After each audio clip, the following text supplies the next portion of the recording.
Alright. Alright, what is your name and job title? My name's Alejandro Lopez.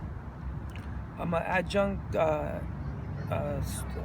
instructor here at Modesto Junior College. I teach the women's varsity tennis classes. I teach the fitness and conditioning for tennis in the summer and also in the fall. And again, I teach, I travel with the girls tennis team, and I get them ready for their matches. How long have you been teaching? I've been teaching here at MJC this is my 10th year. Overall, teaching tennis, I've been teaching tennis for 26 years. And next question. Why did you get into this line of work? Well, this kind of line of work kind of just chose me, I think. I just always loved sports, and I love to compete. And when I found out that you can do something you love and get paid for it, I was like, wow, I might get to do it. So I think I love sports. I've always been sports oriented, and my dad was a soccer coach growing up, and just seeing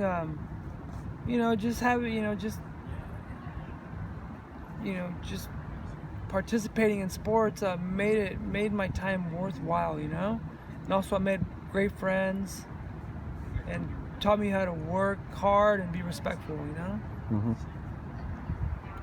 What types of job duties do you perform at work?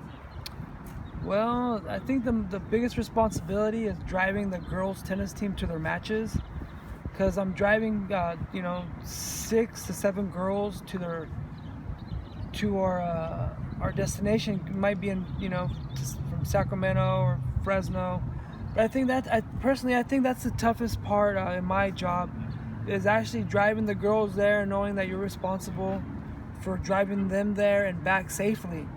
And to me, I think that's probably the toughest. When it comes to teaching tennis, I think it comes easy for me, because I like to speak, and I like to teach tennis, or just make the student a better athlete. But I think just the driving part, that worries me the most. But that's other than that, I think another tough part is just trying to get the students to believe that they're better than they actually are. They have to be confident. So I think that's one of the tougher ones. Just having them believe in themselves. How much hiring do you expect to take place in the future? Well, in this job field, I think there's going to be more hiring, because there's more population. I think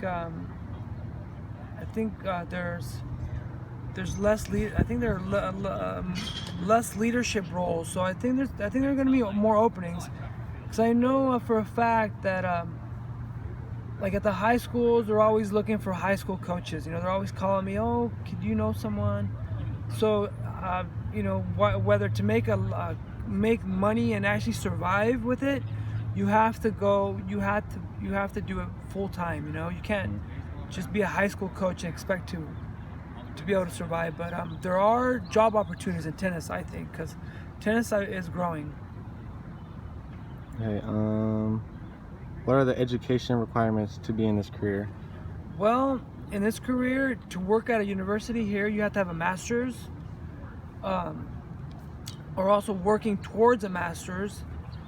I believe, or you have to have 8 years experience, or you have to have 8 years of college coaching experience. Like, say for instance, being an assistant coach for 8 years, and also have a bachelor's. Or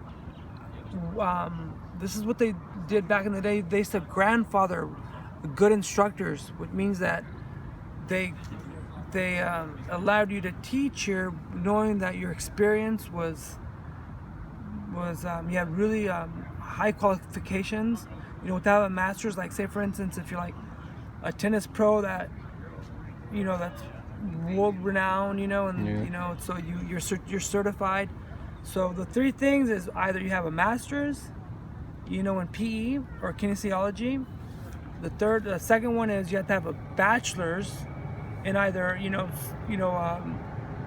of science or liberal arts, like liberal studies, or just, you know, BA with 8 years coaching experience.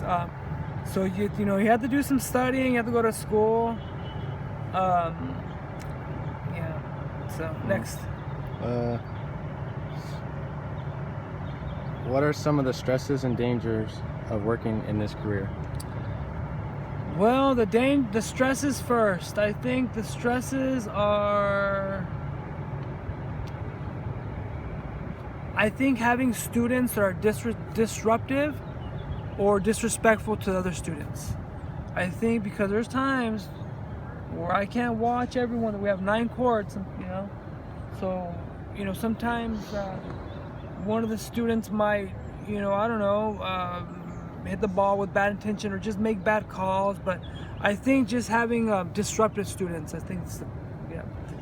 And that's about it for the stresses too, you know. What advice would you offer someone starting out in this career? Well, first of all, I think to become an assistant coach at a high school, or even coach at a high school. Start with that. Also, take classes at a junior college level, like at MJC. We have one of the best physical therapy. We have one of the, you know, we have great trainers here. So I think just being involved in sports and you know, just you know, I think becoming an assistant or shadowing a teacher would really help, you know. Mm-hmm. What do you think? Think so, Julian? That would help Yeah. too? Okay. I think it will help a lot. And last is, what other important characteristics or requirements will help someone get this job? Okay. Okay, one more time. What other important characteristics or requirements will help someone get this job? Good characteristics. Have a good. Always be in good character. What I mean, always be positive. Don't be opinionated. You know. Be a good listener. I think. We'll also have, if you're gonna do any kind of feedback, it has to be positive and constructive, right? Because in this Java field, you have to be able to speak well. Like, also, I would take speech class, you know, to be able to talk, because you have to talk in front of people. You know, there's times I have 30 students, and I'm like, they're all listening to me. I have total control, you know, they're listening to me. So I better speak well. I need to, like, also taking English classes help, you know, just taking what's the other question? Sorry, the same question, but what requirements and other well, what other requirements will help? Also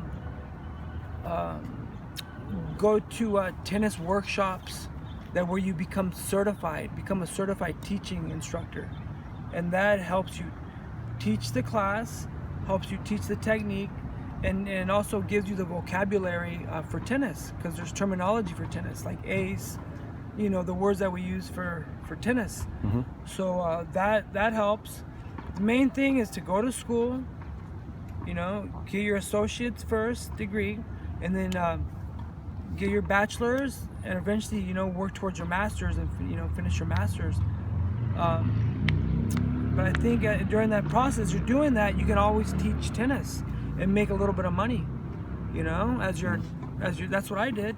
You know, as I was going to college, I would take some classes, I would give some private lessons, I would do youth camps, and kept me busy, and also, you know, help me raise my family. Mm-hmm. And that's all. That's it? Mm-hmm. All right, good. Okay, baby.